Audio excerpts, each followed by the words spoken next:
قد افلح من تزکا وذکر اسم ربہ فصلی بل تؤثرون الحیاۃ الدنیا والآخرۃ خیر وابقی. دنیا کے سارے غم اور پریشانیاں یہی رہ جائیں گے. اصل فکر بس آخرت کی لگا لے. ایک فکر ہر فکر سے بے نیاز کر دے گی, ہر فکر کو کاٹ دے گی,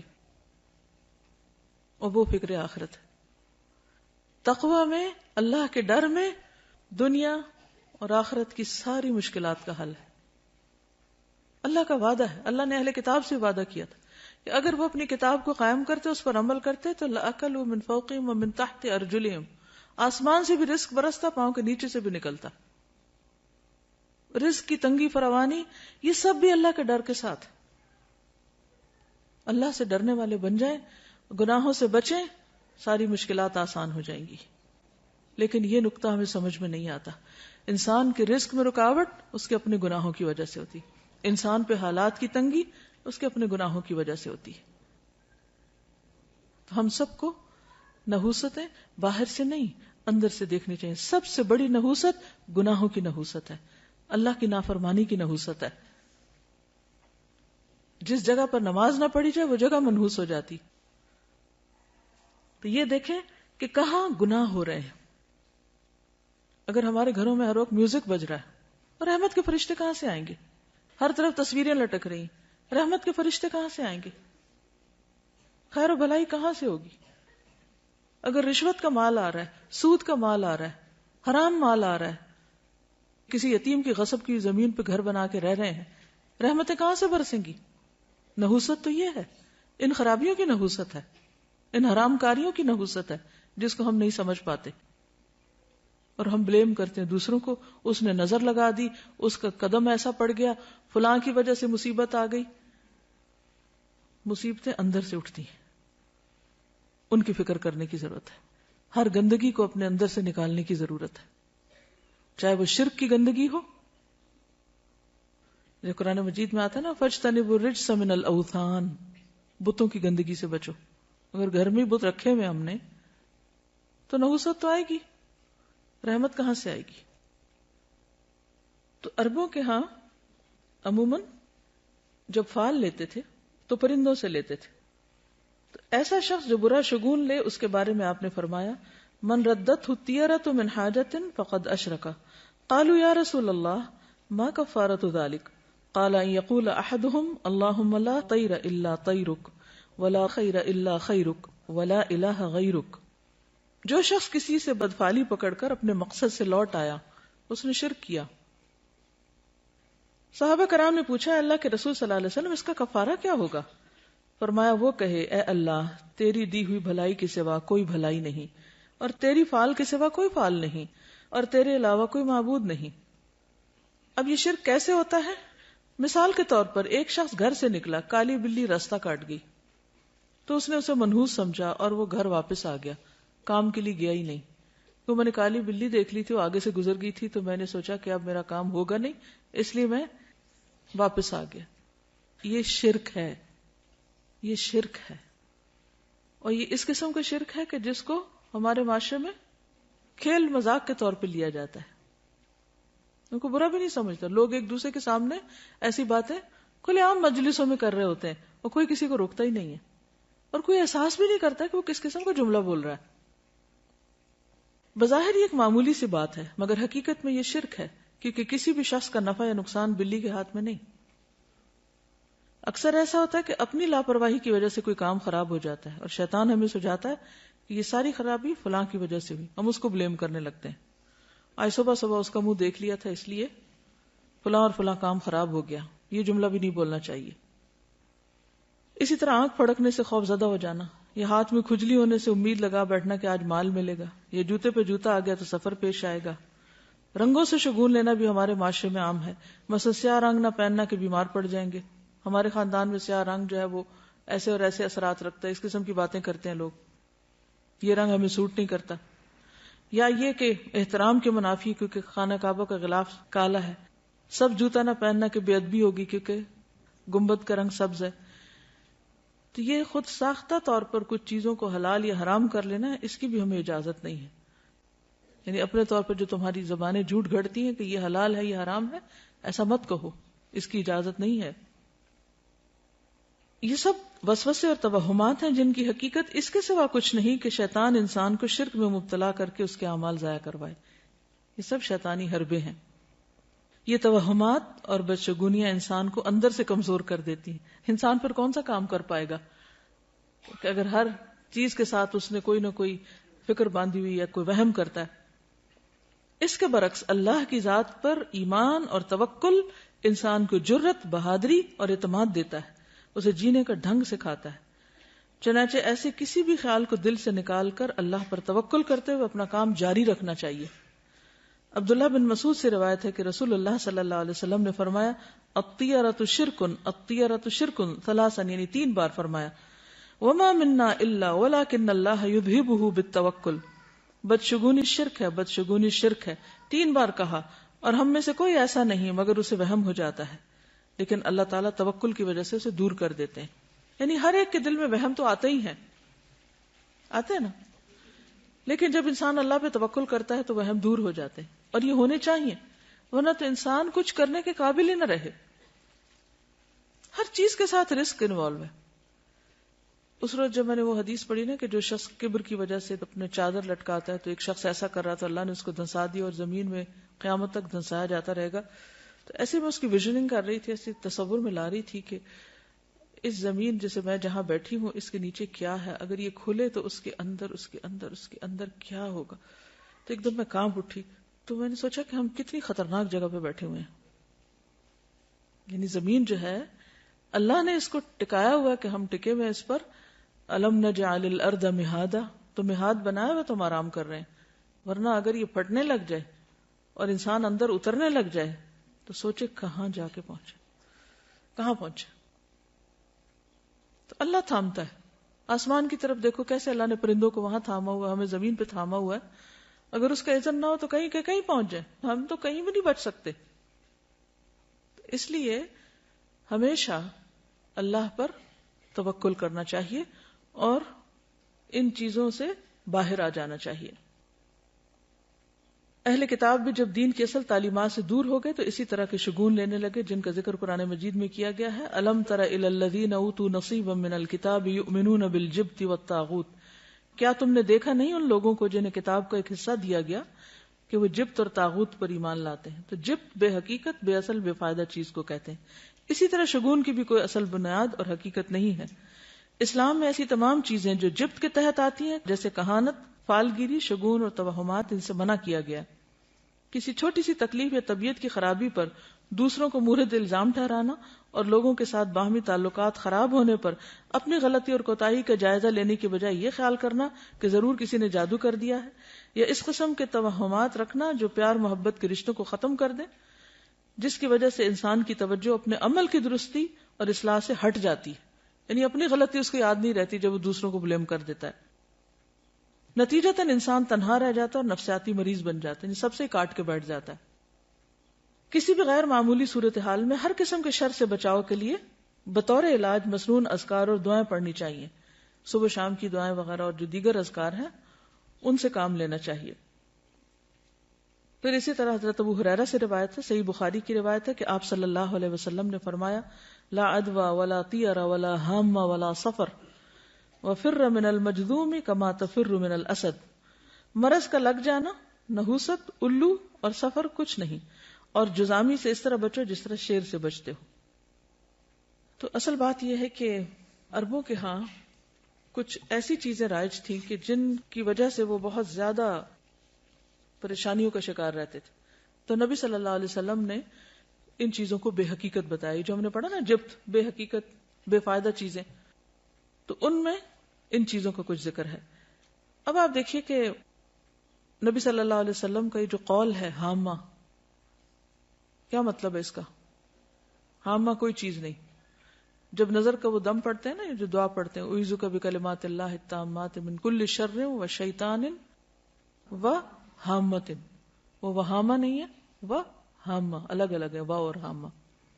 تو یہ ہامہ کیا ہے؟ تو بقیہ کہتے ہیں کہ میں نے محمد بن راشد سے یہ بات پوچھی کہ یہ کیا چیز ہے، تو انہوں نے کہا کہ جاہلیت میں لوگ کہا کرتے تھے کہ جب بھی کوئی شخص مر جاتا ہے اور اسے دفن کیا جاتا ہے تو اس کی قبر سے ایک الو نکلتا ہے. یہ دور جاہلیت کی ایک سوچ ہے. بقیہ کہتے ہیں میں نے سفر کے متعلق پوچھا تو انہوں نے کہا جاہلیت کے لوگ سفر کے مہینے کو منحوس خیال کرتے تھے. وجہ تو پیچھے آپ پڑھ ہی چکے ہیں. اس میں جنگ و جدل بہت ہوتی, قتل و غارت ہوتی, گھر خالی ہو جاتے, تو ان سب چیزوں کو منحوس قرار دیتے. تو نبی صلی اللہ علیہ وسلم نے فرمایا سفر کچھ نہیں, یعنی اس کی نحوست نہیں ہے. محمد بن راشد کہتے ہیں کہ میں نے ان لوگوں کو بھی سنا جو کہتے ہیں کہ سفر ایک پیٹ کے درد کا نام ہے, یعنی ایک بیماری ہے, اور وہ لوگ کہا کرتے تھے کہ یہ متعدی ہوتا ہے, یعنی دوسروں کو لگ جاتا ہے. تو آپ نے فرمایا کہ سفر کی کوئی حقیقت نہیں. ٹھیک ہے, تو یہ جو حدیث ہے نا لا عدوى ولا طیر ولا حام ولا سفر, یہ سب بے حقیقت چیزیں ہیں, جبت ہے. ٹھیک ہے. اشہب کہتے ہیں کہ امام مالک سے رسول اللہ صلی اللہ علیہ وسلم کی قول لا سفر, سفر کچھ نہیں ہے کے بارے میں سوال کیا گیا تو انہوں نے کہا کہ اہل جاہلیت سفر کے مہینے کو 1 سال حلال کر لیتے اور 1 سال حرام کر دیتے. تو نبی صلی اللہ علیہ وسلم نے فرمایا سفر کچھ نہیں ہے. ابن عباس کہتے ہیں, یہ صحیح بخاری کی روایت ہے, کہ عرب سمجھتے تھے کہ حج کے دنوں میں عمرہ کرنا روئے زمین پر سب سے بڑا گناہ ہے. کیا سمجھتے تھے عرب دور جاہلیت میں؟ کہ حج کے مہینوں میں عمرہ نہیں کیا جا سکتا, بہت بڑا گناہ سمجھتے تھے اس کو. یہ لوگ محرم کو سفر بنا لیتے اور کہتے کہ جب اونٹ کی پیٹھ سستا لے اور اس پر خوب بال اگ جائیں اور سفر کا مہینہ ختم ہو جائے, یعنی حج کے ایام گزر جائیں, تو عمرہ حلال ہوتا ہے. پھر جب نبی صلی اللہ علیہ وسلم اپنے صحابہ کے ساتھ چوتھی کی صبح کو, یعنی ذوالحج کی 4 تاریخ کو حج کا احرام باندھے ہوئے آئے تو آپ نے انہیں حکم دیا کہ اپنے حج کو عمرہ بنا لیں, پہلے عمرہ بھی کریں. یہ حکم عرب کے پرانے رواج کی بنا پر صحابہ پر بھاری گزرا کہ اچھا, کیونکہ دور جاہلیت میں وہ اس مہینے میں عمرہ نہیں کرتے تھے, حج کے مہینے میں. تو اللہ سبحانہ وتعالیٰ نے ان کو اکٹھا کر دیا, وَأَتِمُّ الْحَجَّ وَالْعُمْرَةَ لِلَّهِ, اور نبی صلی اللہ علیہ وسلم نے بھی حج تمتع کو بہتر قرار دیا, افضل قرار دیا. اسی لیے عبداللہ بن عمر جو تھے وہ اپنے والد سے ناراض ہوئے تھے کہ نہیں, میں تو تمتع کی نیت کروں گا میں, کیونکہ دور جاہلیت کی اس رسم کو بھی کاٹا جا رہا تھا. ہم ویسے پڑھتے ہیں, کہتے ہیں واٹ اے بگ ڈیل, یعنی کہ کیوں اس کو اتنا اسٹرکٹلی لیا جا رہا ہے. اور آپ نے یہ بھی فرمایا کہ قیامت تک کے لیے حج اور عمرہ اکٹھے ہو گئے ہیں. تو یہ عربوں کی دور جاہلیت کی رسم کے خلاف تھا. تو اس پر صحابہ پر یہ بات بھاری گزری. تو انہوں نے پوچھا یا رسول اللہ, عمرہ کر کے ہمارے لیے کیا چیز حلال ہو گئی؟ فرمایا تمام چیزیں حلال ہو جائیں گی, پھر حج کے لیے احرام دوبارہ باندھنا ہوگا, کیونکہ وہ تو ایک ہی احرام پہن کے آتے اور اسی میں حج کرتے تھے. تو یہ جو اونٹ کی پیٹھ کے بال اگنا دوبارہ کا مطلب کیا ہے کہ جب حج کا سفر ایک دفعہ آ گئے تو پتہ نہیں کہاں کہاں سے لوگ آئیں گے. الا کل دامر یاتین من کل فج عمیق, تو اتنا سفر کرتے تھے کہ اونٹوں کی پیٹھوں کے بال جو تھے وہ بےچارے گھس گھس کے بالکل ننگی ہو جاتی تھی. پھر وہ لا کے چھوڑ دیتے, وہ مہینہ حج کے مناسک وغیرہ ادا ہو رہے ہیں, لیکن عمرہ نہیں کرتے تھے. اتنے میں دوبارہ بال آ جاتے تھے, یعنی کہ واپسی کی تیاری شروع ہو گئی. تو کبھی وہ محرم کو سفر بنا لیتے کہ یہ تو حج کا مہینہ نہیں ہے, اس لیے اس میں ہم عمرہ کر لیتے ہیں, اور پھر جو اصل سفر ہوتا اس کو محرم قرار دے دیتے. اس کو قرآن مجید میں کیا کہا گیا؟ سورۃ التوبہ آیت 37, انما النسیء زیادۃ فی الکفر. نسی کیا ہوتا تھا؟ مہینوں کا عدل بدل. یضل بہ الذین کفروا, اہل کفر اس سے گمراہ کیے جاتے, یعنی کرنے والے تو چند ایک ہوتے, باقی سب کو بھی مس لیڈ کرتے. یحلونہ عاما ویحرمونہ عاما, کسی مہینے کو 1 سال حلال کر لیتے اور اگلے سال اسی کو حرام قرار دے دیتے. تو عموماً حرام مہینے کو اپنی مرضی کرنے کے لیے حلال کر لیا کرتے تھے. اور اس کی ضرورت کیوں پیش آتی؟ تاکہ وہ جو دور جاہلیت کے توہمات اور غلط رسمیں تھیں ان کو پورا کر سکیں. لیواطئوا عدۃ ما حرم اللہ, تاکہ گنتی پوری کریں جو اللہ نے حرام قرار دیا. فیحلوا ما حرم اللہ, تو صرف اس گنتی پوری کرنے کے لیے اللہ کی حرام کردہ چیز کو اپنے ہاتھ میں لے کر اس کو حلال کر دیتے. زین لہم سوء اعمالہم, ان کے اعمال ان کے لیے خوبصورت بنا دیے گئے. واللہ لا یہدی القوم الکافرین, اللہ کافر قوم کو ہدایت نہیں دیتا. تو سفر جو ہے اس کی کوئی حقیقت نہیں. اور کس چیز کی حقیقت نہیں؟ حامہ کی نہیں. ٹھیک ہے، حامہ کیا ہے؟ الو. ٹھیک، جو قبر سے نکلتا ہے.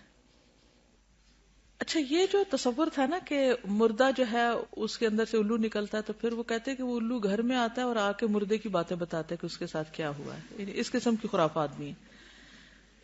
اور پھر یہ بھی کہا جاتا ہے کہ مقتول کی کھوپڑی سے پرندے کا نکلنا اس وجہ سے ہے کہ وہ پھر پیاسا بھٹکتا رہتا ہے پرندہ جب تک کہ انتقام نہ لے لیا جائے، یعنی مقتول کا انتقام نہ لے لیا جائے. تو وہ آوازیں نکالتا ہے اور لوگوں کو کہتا ہے.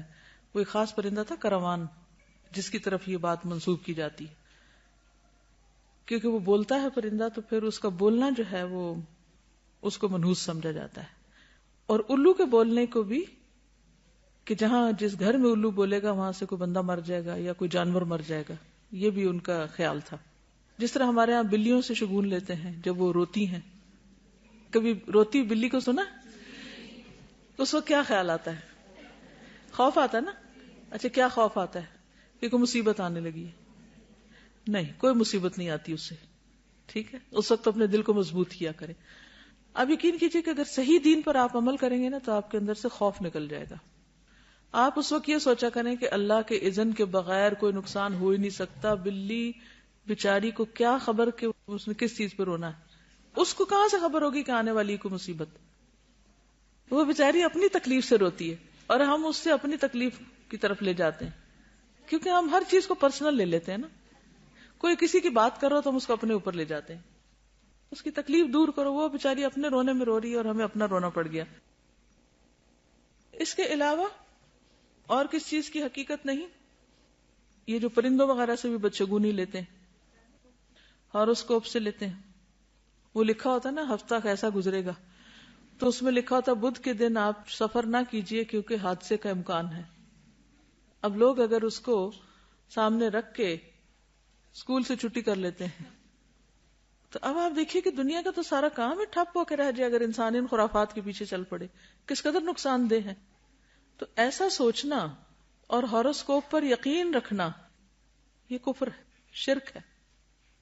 اور کس قدر افسوس کی بات ہے کہ کھلے عام بعض اوقات ان چیزوں کو پروموٹ کیا جا رہا ہوتا ہے اور لوگوں میں کوئی حلال حرام کی پھر تمیز ہی نہیں رہی، جائز ناجائز کی تمیز نہیں. اور اس طرح شیطان ہمارا ایمان اچک کے لے جاتا ہے. اور اگر شرک ہو جائے، ایمان میں خرابی آ جائے، تو آپ سوچئے کہ پھر تو نمازیں بھی گئی، حج بھی گئے، عمرے بھی گئے، صدقہ خیرات، ہر چیز ضائع ہو گئی. کس قدر خسارے کا سودا ہے. شیطان بڑا چالاک دشمن ہے. وہ وہاں جا کے حملہ کرتا ہے کہ جڑ کاٹ دیتا ہے، باقی آپ جتنی مرضی تھکتے رہیں، تھکیں دن رات، قبول تو ہونا نہیں. وہ تو سب ضائع ہو جائے گا شرک کے ساتھ. تو اس لیے ان چیزوں کے بارے میں معاشرے میں جو غلط فہمیاں پائی جاتی ہیں، یا لوگ صرف فن کے طور پر یا کھیل کود کے طور پر ان چیزوں کو اپنائے ہوئے ہیں. کچھ لوگ کہتے ہیں نا we are not serious, we just enjoy reading, کہ ہم بس خوش ہو رہے ہیں پڑھ کے، لیکن اندر اندر سے مان بھی رہے ہوتے ہیں. ایک ہلکی سی وہ اندر ہوتی ہے ڈر کی سی کیفیت. کچھ لوگ تو شادی کے پلان نہیں بناتے جب تک، اب تو خیر ساتھ ویدر بھی دیکھتے ہیں، لیکن چلے ویدر فور کاسٹ تو ایک مشینی عمل ہے، وہ یہ نہیں سمجھتا کوئی کہ غیب کا علم ہے. لیکن ان چیزوں پر تو پھر ایک طرح سے غیب پر ایمان لانے والی بات ہے. انہی شیطان نے اگر اس کو یہ کہا کہ شرک نہ بھی ہم بولیں، لیکن ہم اس کو صرف ایک فن یا ایک جسٹ فار انجوائمنٹ کے طور پہ بھی لیتے ہیں، تو ہم اس کو انڈائریکٹلی پروموٹ ہی کر رہے ہوتے ہیں اور لوگ پھر اس کو چھوڑ نہیں پاتے. تو اس لیے بہت ضروری ہے کہ ایسی ساری کتابوں کو گھر سے نکال کے جلا دیا جائے، پھینک دیا جائے، کوئی اور بھی نہ پڑھے. موبائل فون پہ آتا ہے، استغفر اللہ. یعنی کہیں نہ کہیں سے کوئی نہ کوئی جو جدید ذرائع کمیونیکیشن ہے ان کے ذریعے بھی لوگوں کو انوالو کر لیا گیا. تو آپ دیکھیں نا کہ کس قدر خرابی ہے کہ بچنا کس طرح مشکل ہو گیا. آپ صلی اللہ علیہ وسلم فرمایا تھے کہ میری امت میں شرک کس طرح داخل ہو جائے گا، جیسے سیاہ رات میں سیاہ پتھر پر سیاہ چونٹی، کہ نظر بھی نہ آئے، پتہ بھی نہ چلے. دیکھیں اس قسم کی جو بھی چیزیں ہوتی ہیں نا، اس میں اگر آپ یہ کہیں کہ ہم پورا یقین نہیں رکھتے تو اس کی وجہ سے شک میں مبتلا ہونا بھی غلط ہے. تو شک والی چیز کو بھی چھوڑ دینا چاہیے. پھر اسی طرح بیماروں سے نفرت کرنا اور یہ سوچنا کہ یہ ضرور بیماری مجھے اس سے لگ گئی ہے یا لگے گی، یہ وہم بھی نہیں کرنا چاہیے. کیونکہ آپ دیکھیے کہ جب ایک وائرس پھیلتا تو ہر ایک کو تو نہیں لگتا نا. اگر صرف وائرس ہی لگنا ہے تو پھر تو کوئی نہ بچے، لیکن پھر بھی کچھ لوگ بچ جاتے ہیں. اس کا مطلب ہے کہ اصل چیز وائرس نہیں ہے، اللہ کا اذن ہے. اگر اللہ کا اذن ہوگا تو بیماری لگ جائے گی، ورنہ نہیں. تو اس میں بھی انسان کو ڈرنا نہیں چاہیے اپنے اندر. وہ اگر کیفیت شیطان ڈالے بھی دل میں کہا ہے اس سے تمہیں لگ جائے گا، تو اس پہ کنٹرول کرنا چاہیے، احتیاط کرنی چاہیے. کیونکہ حدیث کے آخر میں ہے نا وَفِرَّ مِنَ الْمَجْذُومِ كَمَا تَفِرُّ مِنَ الْأَسَدِ، اور جزامی سے اس طرح بچو جیسے شیر سے بچتے. نہیں جان بوجھ کے آپ وہاں ہاتھ نہیں ڈالیں، لیکن اگر کسی کو لگ جائے تو یہ نہ سمجھے کہ اس چیز کے اندر یہ طاقت تھی تو اس سے مجھے لگ گئی ہے. یعنی آبویسلی کوئی ریزن یا سبب تو ہوتا ہے، لیکن سوچنے کی بات اور نکتہ یہ ہے کوئی چیز آپ کو نقصان نہیں دے سکتی جب تک کہ اللہ کا اذن نہ ہو. اب آپ دیکھیے ان دو کیفیات میں فرق ہے. ایک یہ کہ کسی بھی چیز کو دیکھ کے آپ ڈر جائیں کہ ہائے ہائے یہ بس اب یہ تو اٹیک ہوا مجھ پہ، اور دوسرا یہ ہے کہ آپ کہیں کہ جی نہیں ہو سکتا جب تک اللہ نہ چاہے، تو مجھے ڈرنے کی ضرورت نہیں. ہاں احتیاط ضروری ہے.